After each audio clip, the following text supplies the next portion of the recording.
I'm Charles Gallia. It didn't change.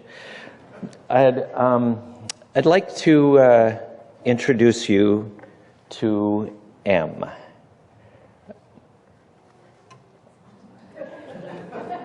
Let's see if it goes up. There we go. All right. M is a 1953 M43 Dodge military ambulance. M has been in a barn for quite some time in Estacada. And I hope at this point you're wondering, why is he bringing that up for? Isn't the topic supposed to be about community and community building? Well, it is, and I'll explain that a little later. This topic, community and community building, could have been a rabbit hole. I could think about the political philosophy of organizing and the social psychology of interpersonal communication and lots of other complicated things. But I got over myself and I decided it's pretty simple. Community is building by connecting 2 points, 2 people. 2 points becoming a line in a sense that there's a shared direction, a connection, and seeing it, and seeing those intersecting points. It all strengthens and creates hope. Community is simply seeing somebody at the service this morning and maybe grocery outlet later, or serving on the fireboard with William and seeing Joyce and William at the chamber, and at choir and school board, Eric at the arts events,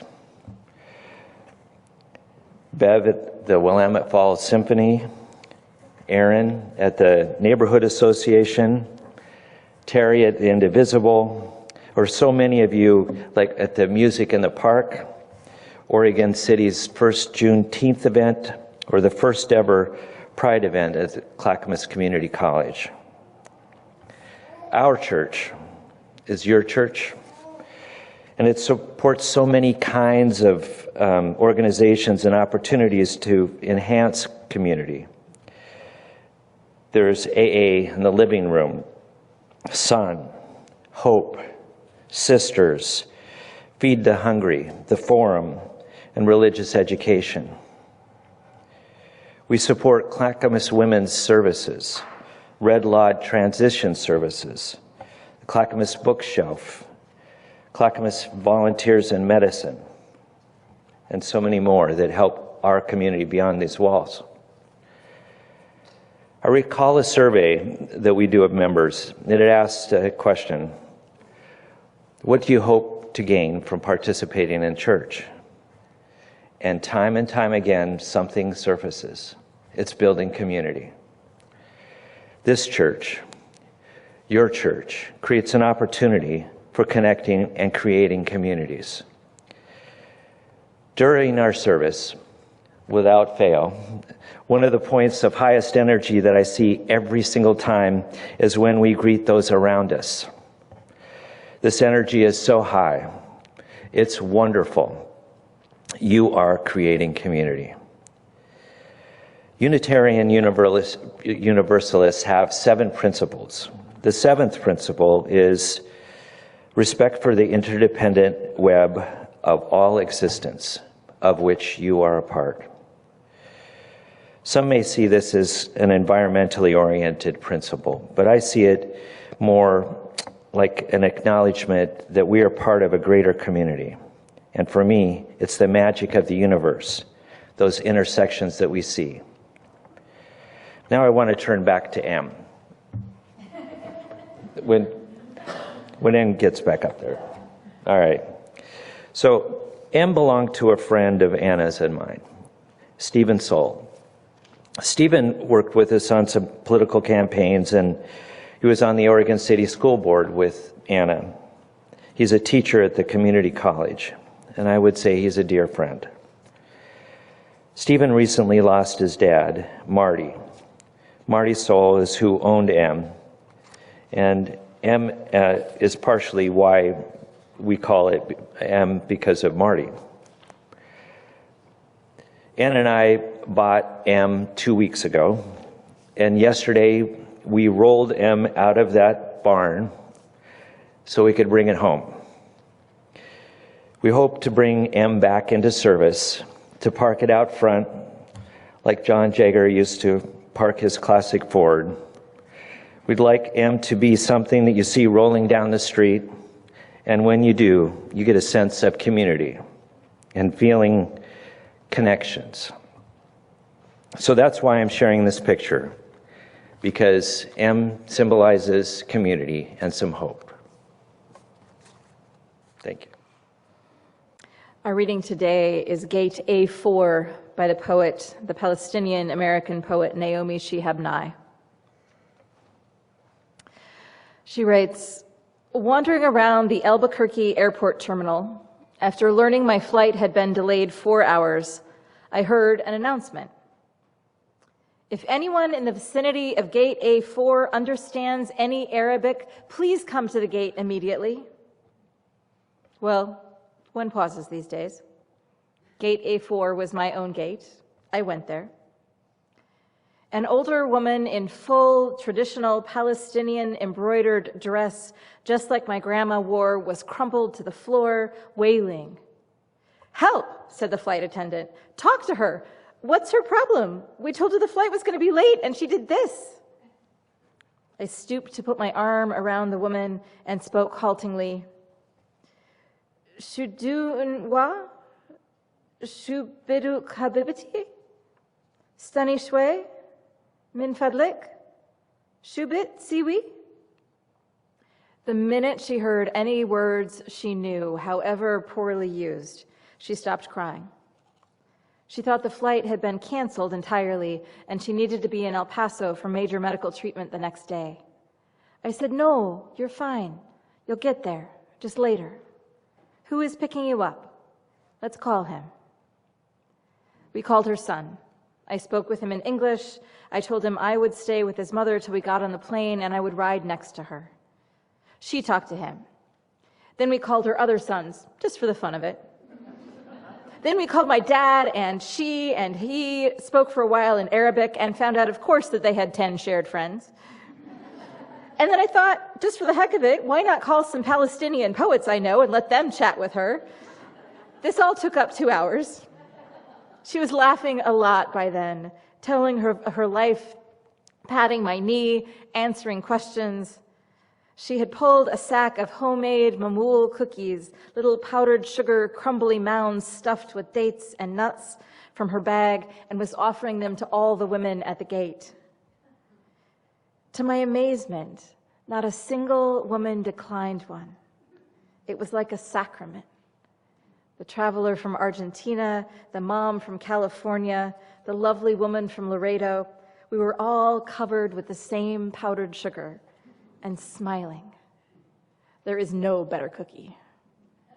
And then the airline broke out free apple juice from huge coolers, and 2 little girls from our flight ran around serving it, and they were covered with powdered sugar too. And I noticed my new best friend, by now we were holding hands, had a potted plant sticking out of her bag. Some medicinal thing with green furry leaves. Such an old country tradition. Always carry a plant. Always stay rooted to somewhere. And I looked around that gate of late and weary ones, and I thought, this is the world I want to live in. The shared world. Not a single person at that gate, once the crying of confusion had stopped, seemed apprehensive about any other person. They took the cookies. I wanted to hug all those women too. This can still happen everywhere. Not everything is lost.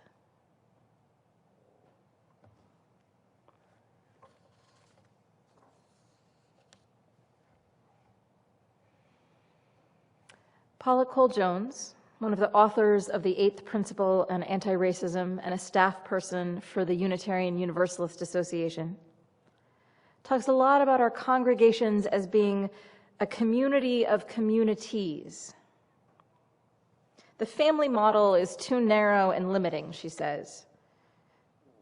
The metaphor of family closes the door because families are like units. Families have a hierarchy. You know where the authority is in a family. And if we impose that on this community of communities, then basically we're saying to people that the authority channels in our churches are very, very narrow. In a family, you know who you can bring home and who you can't. And it's unspoken. And we impose that metaphor on our church. But a community of communities allows everyone to belong to a group or two or several within a larger group that is the congregation. You might be a part of the choir or have kids in religious education. You might be part of the men's group and cook for Feed the Hungry. You might be in changes and also work at the Hope Food Pantry. In an ideal world, and in an ideal church, you would have smaller ways of belonging, even as you feel part of the whole.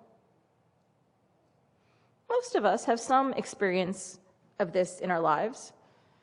You think of a time when you were in part of a large group with a common identity, but were also probably part of a couple of smaller groups as well. Teams, groups, cliques even. I'm talking about high school. And maybe even college. In my high school, which was only just over 200 people, we had people who were good at sports, we had cheerleaders, we had band kids, we had nerds, we had a few other groups. Most people had at least a few friends. Some people had a lot of friends. But we all came together over pep rallies. Because I've got to tell you, when Jeff Gentile got up there in front of the whole school and got everyone to do a call and response, will you do a call and response with me? Will you? You got to, or this is going to flop badly, and I cannot flop badly. Are we ready? Are we ready? I said, how funky is your chicken? How funky is your chicken? How loose is your goose? How loose is your goose? So come on, all you you-yous. Come on, all you you-yous. And shake your caboose. And shake your caboose.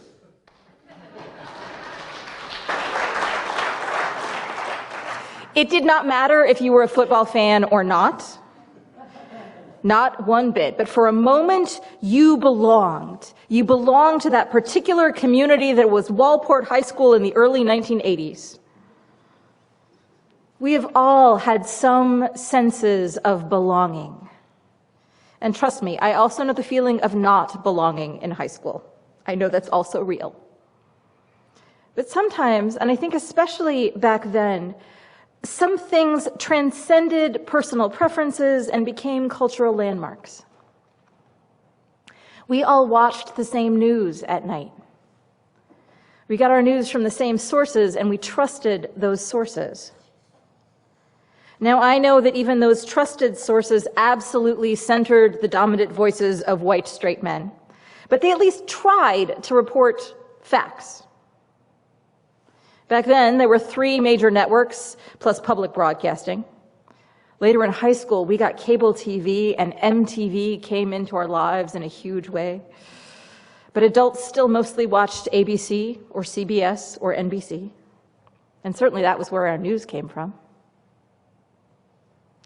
Some of you will remember the series finale of the long-running show MASH. Who watched that? At that time, in 1983, it was the most watched television broadcast of a scripted show ever, and it still holds that honor. Everyone watched it, and everyone watched it at exactly the same time. In an article by Annie Bundell on the NBC website, it's noted that 93% of people watching television at the time watched the Apollo 11 moon landing. And in New York City, 100% of people were all watching the moon landing at the same time.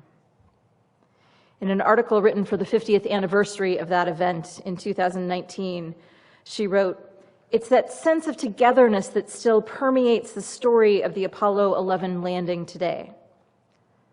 On the surface, this is the 50th anniversary of a few men blasting out of Earth's orbit to another heavenly body. But for many, it's the anniversary of the time that Earthlings watched as the first human officially became a moon man. And it's partly remembered that way because of how it was packaged. Walter Cronkite, who had an unbelievable 45% share of all American households, hosted 27 hours of the coverage straight through. In the United States, only the Super Bowl comes even a tiny bit close to that level of must-see TV. In most other countries, it's the World Cup soccer matches, or as the rest of the world calls it, football. But for the most part, Americans aren't watching the same thing at the same time anymore. We're off in our own little worlds watching streaming services. Many of us don't even have access to live television anymore, preferring instead to watch what we want exactly when we want it. We've lost the ability to wait a week for the next episode, and we've really lost the ability to show up with most of our fellow Americans at 8 p.m. on Thursday night. And there's a loss in that. But there's an even bigger loss in the fact that we don't have the same cultural touchstones, and especially the same news sources. Now, I know that truth can be a nebulous concept. There are lots of times when people's different truths can actually be true. We experience things differently based on our own pasts, our own ideas, and our own realities.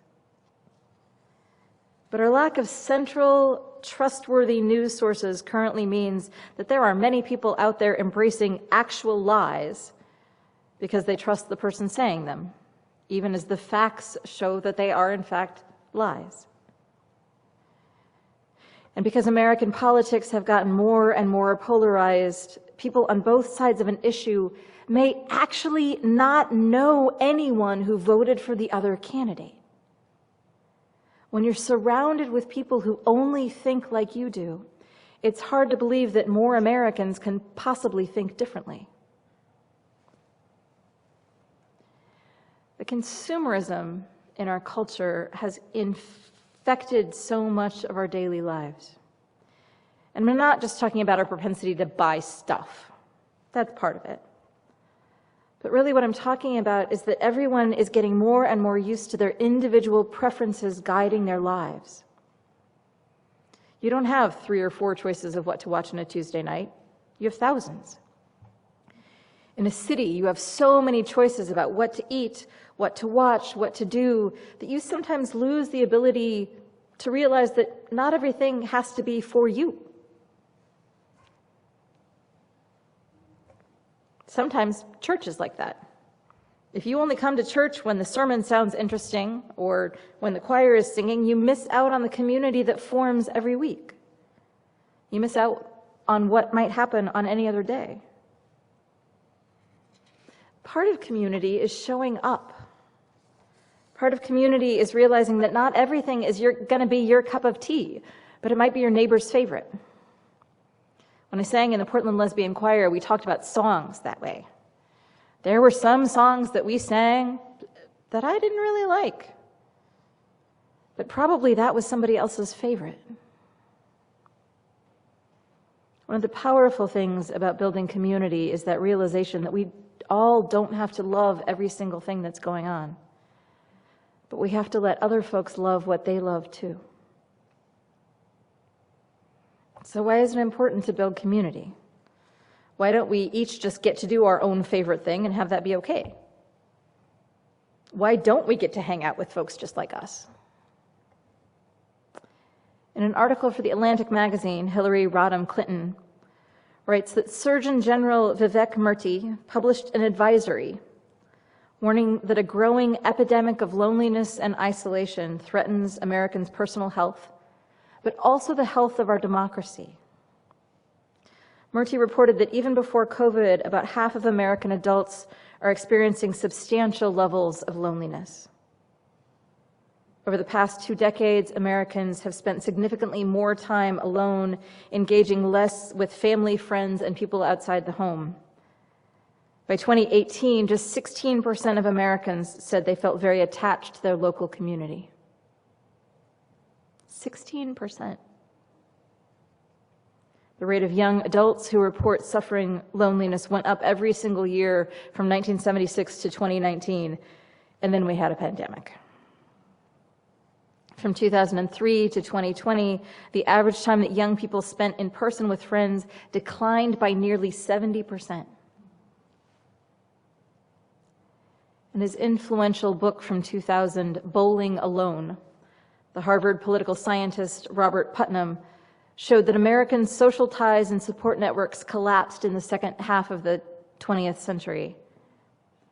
Many of the activities and relationships that had previously defined and sustained previous generations, like attending religious services and joining unions and clubs and civic organizations, even participating in local bowling leagues, were disappearing. His more recent work showed that these trends have only gotten worse in the early decades of the 21st century, and that they go hand in hand with intensifying political polarization, economic inequality, loss of trust in government, and a shift in the national attitude from "we're all in this together" to "you're on your own." Murty also cites the work of another Harvard researcher, Raj Chetty, who shows the decline of social connections between people of different classes and backgrounds. The kind of relationships that used to be formed in VFW halls and church basements and PTA meetings has significantly reduced economic mobility in America. The data show that diverse, robust social networks make the American dream possible. Without them, it fades. And the more we live in social media echo chambers, the less we trust one another, and the more we struggle to find common ground with or feel empathy for people who have different perspectives and experiences. We need these robust social networks. Our community needs them, and our country needs them. Because if we don't believe that anyone could possibly think or vote differently from ourselves, then we have a profound failure of imagination. And a failure of imagination means that no one has a chance of understanding anyone else's stories. And I firmly believe that understanding other people's stories is the key to community, is the key to a nation that actually functions as a nation. If we can't see past our own blinders of whatever race and gender and generation we are from and social class, then we aren't going to understand the country and the needs of the country. Like Naomi Shihab Nye's poem today, "This is the world I want to live in, the shared world." I'm going to tell you one more story today. And I tell you this with permission. Many of you know that Luisa Ganyu has been in the hospital, and she's home now, but healing is slow and she needs some help. But because Luisa has built those social networks and nurtured those friendships, folks have come to her aid right and left. They've visited Bill and they've brought meals. They've come by and checked in. They've helped her clean her house. She joined the Village at Willamette Falls, which is a network of folks designed for seniors, where you pay a fee each month and then you get volunteer hours, like 2 to 4 times a month, from different people who have volunteered to be part of this group that helps especially seniors stay in their homes and keep doing some of the things that they need done. And they sent somebody who vacuumed her house and cleaned her bathrooms. We all need some help sometimes. And if we build and nurture our friendships, and if we understand that making friends requires some effort that we put in, if we nurture those friends we've made, then when we need our community, and we all have times when we need our community, it will be there. And if we ignore it, and if we don't build it and we don't take care of it, when we need it, it won't be there.